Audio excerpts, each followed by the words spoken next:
आहे खासदार ओमराजे निंबाळकर यांच्या संदर्भात आणि पूर्ण डॉक्युमेंट सहित बोलतोय. कुठलीही गोष्ट तोंडी बोलतोय आणि कोणाकडून पैसे घेऊन बोलतोय. मला कोणाची पैशांची गरज नाहीये. निलेश मांगले पहिल्यापासूनच स्वकर्तृत्वावरती मोठा झालेला आहे आणि इथून पुढे पण स्वकर्तृत्वावरती मोठा होईल. कुणाच्या सुपाऱ्या घेऊन जगणाऱ्यांची अवलाद नाहीये निलेश मांगले. पहिली गोष्ट, तुम्ही आज एक सगळ्यांना माहित असेल की एखाद्या प्रॉपर्टीचं जर खरेदी खत झालं किंवा एखादी प्रॉपर्टी जर बँकेकडे गहाण असली तर ती प्रॉपर्टी बँकेच्या एनओसी शिवाय विक्री करता येत नाही. पण त्या प्रॉपर्टीची विक्री केली आहे कोणी? ओमराजे निंबाळकर यांच्या सख्या भावांनी म्हणजे जयराजे निंबाळकर यांनी. त्याच्यामध्ये विथ डॉक्युमेंट ऑलरेडी तक्रार तर आम्ही केलेलीच आहे.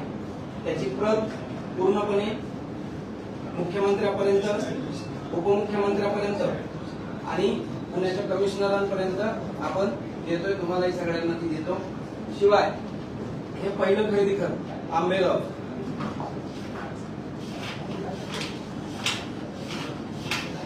त्यामध्ये जर आपण कोणी जरी अलीकडे येऊन पाहिलं, याच्यामध्ये जयप्रकाश गोपाल सिंह राजे निंबाळकर हे त्यांचं पहिलं खरेदी खत.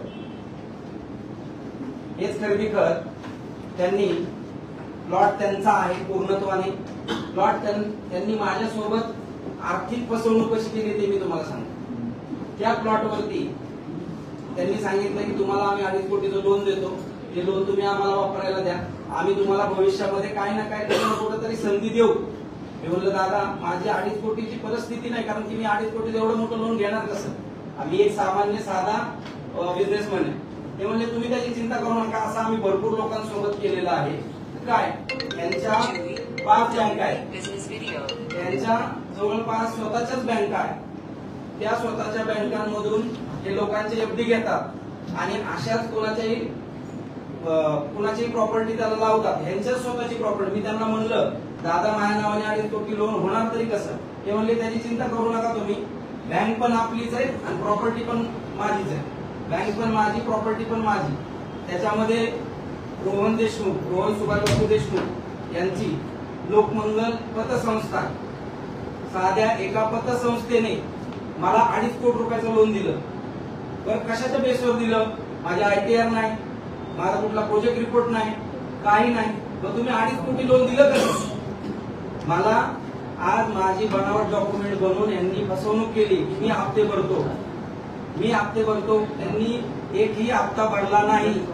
मी ज्यावेळी कायद्याने पुढे जात आहे असं कळालं त्यावेळी त्यांनी 24 लाख रुपये भरले आणि आतापर्यंत मी 36 लाख रुपये भरलेले. तर दुसरा म्हणजे हे त्यांनी करून दिलेली मॉर्गेज डीड, बँकेला करून दिलेली मॉर्गेज डीड. माझी तर फसवणूक झाली. शिवाय त्यानंतर त्यांनी ही प्रॉपर्टी जी बँकेकडे गहाण आहे ती प्रॉपर्टी त्यांनी अजून 14 लोकांना विकली. म्हणजे भस्म्या रोग झाल्यासारखं यांना झालेला आहे की भूखंड घोटाळा हा एक प्रकारचा. परत त्यांनी ही प्रॉपर्टी अजून 14 लोकांना विकली.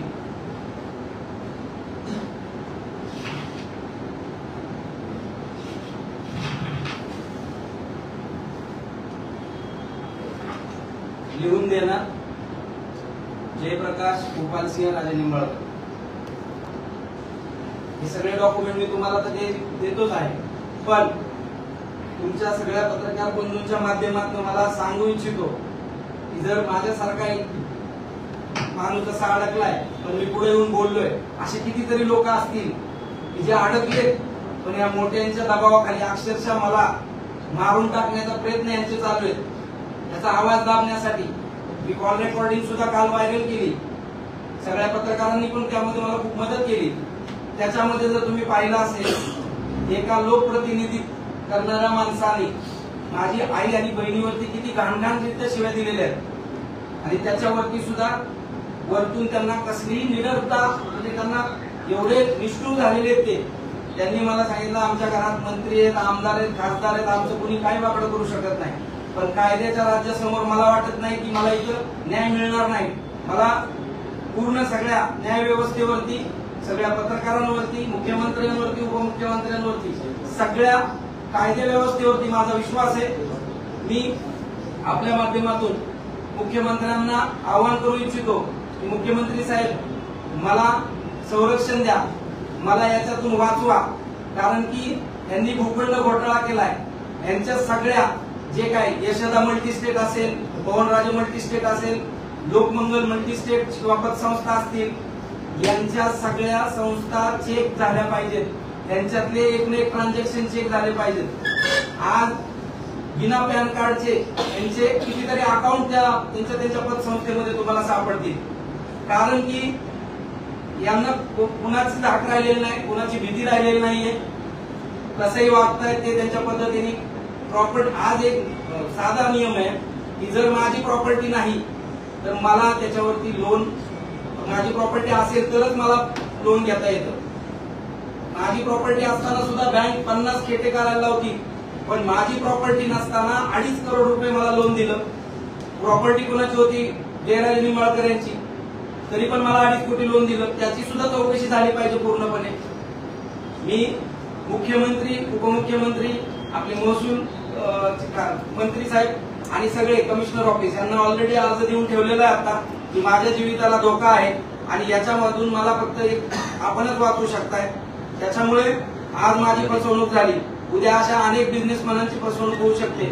साधा बोळा एखादा माणूस पकडायचा, त्याला मोठे मोठे आश्वासनं दाखवायची, कुठल्या तरी प्रोजेक्ट मध्ये तुम्हाला सोबत घेऊन म्हणायचं आणि नंतर मात्र त्याची अशी फसवणूक करायची. असं काम जगाला एक दाखवायचा चेहरा आणि स्वतः मात्र मागे एक येते मला माहितीये. कारण की मी यांना अत्यंत जवळ मागील 6 ते 7 वर्ष झालं ओळखतो. आम्हाला वाटायचं दादा आहेत कुठं तरी पुढे घेतील, पण यांनी जवळ घेऊन केसांनी गळा कापण्याचं काम माझं केलेलं आहे. त्याच्यामुळे मी आता माघार घेणार नाही. ऑलरेडी यांनी सेटलमेंट व्हा, सेटल व्हा, आम्ही भरतो, लोन भरतो, हे सुद्धा यांचे शब्द आले कालपासून. पण मी आता सेटल होणार नाही. कारण की ज्यावेळी आपल्या आईवरती, बहिणीवरती, आपल्या जीवावरती येतं, तिथं जर आपण सेटल झालो तर शिवाजी महाराजांची ही शिकवण नाहीये. त्याच्यामुळे मी एकच सांगू इच्छितो आपल्या सगळ्यांच्या माध्यमातून आणि सगळ्या धाराशिवकरांना सुद्धा सांगू इच्छितो की तुम्हाला साधा एक कॉल केला म्हणजे तुमचा प्रॉब्लेम सॉल्व्ह नाही, हे त्यांची स्टंटबाजी आहे. हे फक्त कॉल तुमच्या मतदानापुरता करतात, बाकी कशासाठी सुद्धा नाही. कारण त्यांची अंधारातली बाजू मी खूप चांगल्या पद्धतीने बघितलेली आहे. त्यांना पूर्ण अख्खी, मी परत एकदा सांगतो की यशोदा मल्टीस्टेट, पवनराजे मल्टीस्टेट आणि लोकमंगल मल्टीस्टेट आणि पतसंस्था यांच्या ज्या काही बँका आहेत त्यांचे सगळ्यांचे ट्रान्झॅक्शन चेक झाले पाहिजेत. कारण की हे ट्रान्झॅक्शन आज उघडमाप अशा पद्धतीने करतायत की पूर्णपणे त्यांना कोणाची भीती राहिली नाही, त्यांना कायद्याची भीती राहिली नाही. इव्हन आम्ही आरबीआयला सुद्धा पत्र लिहिणार आहोत याच्या रिगार्डिंग आणि आर्थिक गुन्हे शाखेला पण पाठवलेले, सगळीकडे पाठवलेले. आणि मला परत एकदा मी विनंती करतो मुख्यमंत्री आणि उपमुख्यमंत्री साहेबांना की मला प्लीज याच्यातून वाचवा. कारण पूर्णपणे माझ्या 2 लहान लहान मुली आहेत आणि त्यांना जर मी नसेल एक बाप म्हणून तर काही सुद्धा नसणार आहे.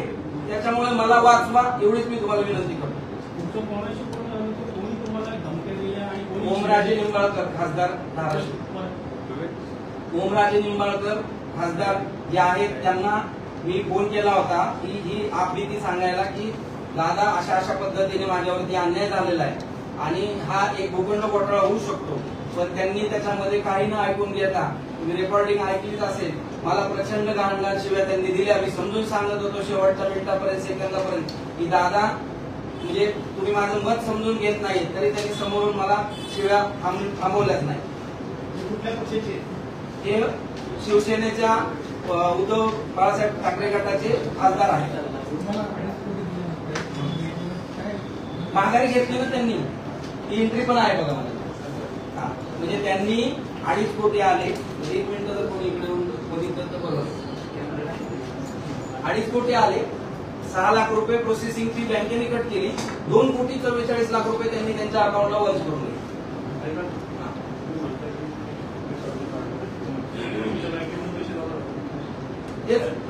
हो त्यांनी काढून घेतले.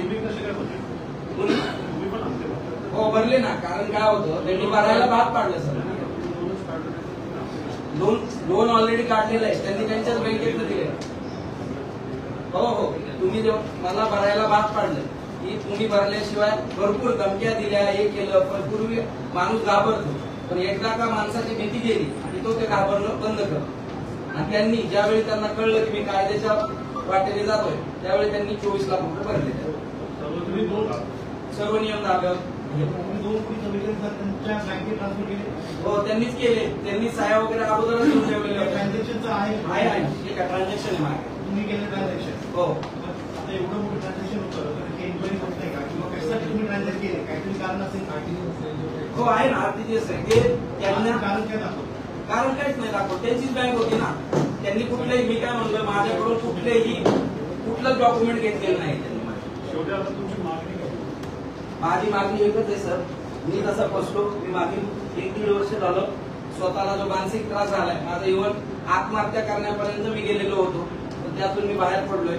माझी मागणी एकच आहे की हे जे कोण दोषी असतील त्या सगळ्यांवरती कारवाई झाली पाहिजे. माझं आर्थिक जे नुकसान झालेलं आहे, 2 कोटी 44 लाख रुपयाची जी एंट्री आहे त्यांनी ती रिटर्न फिरवावी आणि ते लोन माझं क्लोज करून टाकावं, आणि जे काय आहे त्यांची चौकशी रीतसर झाली पाहिजे.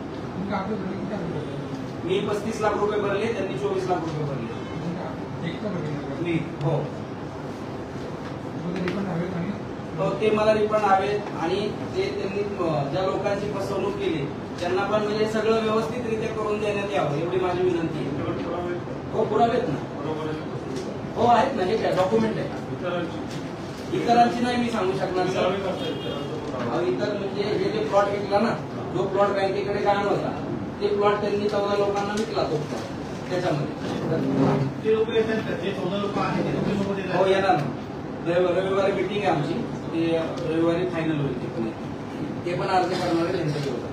शिवीगाव धमकी प्रचार तुम्ही पोलिसांकडे तक्रार केली ना, ठीक आहे, तेच तक्रारच करून आलेलो आहे मी आता. पोलिसांचं काय नाही, ऍक्शन घेऊ म्हणले. आता पालखी आहे ना आज जरा अंदरमध्ये, परवा दिवशी हो हो 3 दिवसात करू म्हणले. शिवाय सीएम साहेब पण बोलले, आणि सीएम साहेब पण त्यांना कमिशनर साहेबांना बोललेले आहे. त्यांच्यापर्यंत आपण सगळा विषय घेऊन जातोय आणि सगळं सांगतोय कधी जो काही प्रकार आहे याच्यामध्ये 1% जरी. अजून एक गोष्ट, लोक म्हणतात की कालची रेकॉर्डिंग जी होती ते त्याच्यात ओमराजेंचा आवाज नाही. मी म्हणजे पुणे पोलिसांना किंवा संपूर्ण त्यांना म्हणेल की कसून चौकशी करा, आणि ह्याच्यात जर ती जर रेकॉर्डिंग त्यांची नसेल तर पाहिजे ती शिक्षा भोगायला तयार आहे. ती ओमराजेंची रेकॉर्डिंग नसेल तर मी पाहिजे ती शिक्षा भोगायला तयार आहे. कारण जे काय घडलेले, जो सत्य असतो ना त्याला कधी पराजित करता येत नाही. त्याच्यामुळे हे सत्य आहे, आणि हे सत्य कधीच लपलं जाणार नाही. त्यामुळे हे सत्य बाहेर आल्याशिवाय आता मी थांबणार नाही. माहिती होती म्हणून तर ते, नाहीतर प्रत्येकाचा साधा स्टेपनीवाल्याचा, सीटवर बसण्यावाल्यांचा तर त्यांना कॉल येतो तेव्हा त्यांना काय वाटत नाही, पण मी कॉल केल्यानंतर मला म्हणतात तुझा संबंध काय मला कॉल करायचा. याच्यावरनं तुम्ही एक अंदाज लावू शकता की त्यांना जर माहिती नसती तर त्यांनी शांतपणे ऐकून घेतला असता. त्याच्यामध्ये म्हणते की तू भावाशी व्यवहार केला, तू भावाशी बोल, माहिती का बोलतो? कारण ते पण होते ना सर, 2दा-3दा मिटिंगला होते ना ते. हा, त्यांना मी म्हणले बघा त्या रेकॉर्डिंग मध्ये, दादा तुम्ही सुद्धा याच्या अगोदरच्या मिटिंगला होते. तुमचा विरोध कोणाचे, राजेशी आहे का त्यांच्या भावाशी आहे? नाही, मला जे डॉक्युमेंट वरती आहे ना, मी त्यांचं नाव घेऊन, जे जयराजे आहे त्यांचे बारके भाऊ, मी काय त्यांना दोषी ठरवायला मी कॉल केलेला नव्हता. मी त्यांना सांगत होतो की दादा हे प्रकरण इथंच दबलं जाईल, तुम्ही प्लीज याला काहीतरी वेगळं वळण लागायला नको, म्हणून आम्ही त्यांना फोन केलेला होता. पण मेन दोषी जे आहेत ते जयराजे निंबाळकर. 14 जण आहे, आणि बँकेकडे प्रॉपर्टीज नाही, उद्या मॉर्गेज जरी करायची म्हणतात.